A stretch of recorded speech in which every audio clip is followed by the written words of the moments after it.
अस्सलाम वालेकुम मेरे प्यारे दोस्तों। उम्मीद करती हूँ आप सब खैरियत से होंगे। आज मैं आपको एक किस्से के बारे में बताने जा रही हूँ। चलिए आज के वीडियो का आगाज़ करते हैं। तारीख़ी एतबार से दुनिया का एक अहम तरीन शहर जो कि फ़तह होने जा रहा था, फ़ातह फ़ौज के सिपाहीसालार ने अपने हाकिम से कहा कि आप यहाँ आए और शहर का चार्ज संभालें। और यही शर्त उस शहर के हाकिम ने भी रखी थी कि हाकिम आएगा तो ही उसे शहर की कुंजियां दी जाएंगी। चुनाचा हाकिम ने आने की इत्तला कर दी और लोग उसकी आमद की तैयारियों में मसरूफ हो गए। जिस दिन उस हाकिम ने शहर में दाखिल होना था, उस दिन सुबह सवेरे लोग उसके इस्तकबाल के लिए शहर के बाहर जमा होना शुरू हो गए। दिन चढ़े दूर गिर्द का गुबार उठा तो लोगों को लगा कि हाकिम की सवारी आ गई है। जब गुबार खत्म हुई तो देखा कि ऊँटनी की महार थामे एक शख्स पैदल चला आ रहा है, जबकि दूसरा शख्स उस ऊँटनी पे सवार है। पैदल चलने वाले के जिस्म पर जो पोशाक थी उस पर 14 पेवन लगे थे। पाँव कीचड़ में लथपथ होने की वजह से जूते हाथ में पकड़ रखे थे और दूसरे हाथ में ऊँटनी को खींचता आ रहा था।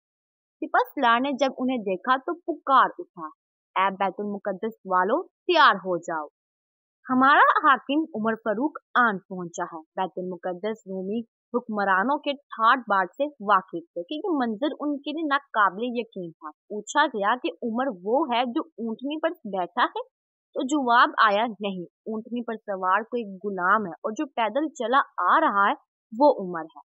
लोगों में बातें शुरू हो गईं। सिपहसालार ने अपने सामान से कीमती पोशाक निकाली और घोड़ा दुरा कर उमर के पास पहुंचा और कहा कि आप ये पोशाक पहने ताकि शहर वालों पर रोक पड़ सके। उमर ने जवाब दिया, इज्जत का मियार इस पोशाक में नहीं बल्कि अल्लाह की फरमाबरदारी में है।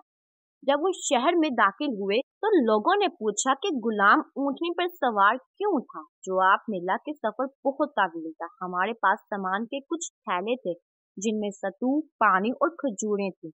ऊँटनी एक थी और मुसाफिर दो, और एक वक्त में सामान के साथ सिर्फ एक ही शख्स बैठ सकता था। तो तय हुआ कि एक मंजिल एक मुसाफिर ऊँटनी पर सवार होगा और दूसरी मंजिल दूसरा मुसाफिर। और इत्तेफाक ये हुआ कि बैतुल मुकद्दस दाखिल होने लगे तो ऊँटनी पर बैठने की बारी गुलाम की थी। उसने कहा भी था कि वो पैदल चल लेगा, लेकिन मेरी जमीन ने गवारा नहीं किया। जी हाँ, ये थे हजरत उमर रज़ियल्लाहु ताला अन्हा, जो 22 लाख मुरब्बा मील पर फैले रकबे के हुक्मरान थे। आज के एपिसोड में यहाँ तक मुख्तसर करती हूँ। उम्मीद है आपको आज का टॉपिक पसंद आया होगा। इसी तरह हमारे चैनल के साथ रहने के लिए आपका बहुत बहुत शुक्रिया। हमारे चैनल को सब्सक्राइब कीजिए, शेयर कीजिए, कमेंट कीजिए। जज़ाकल्लाह, खुदा हाफिज।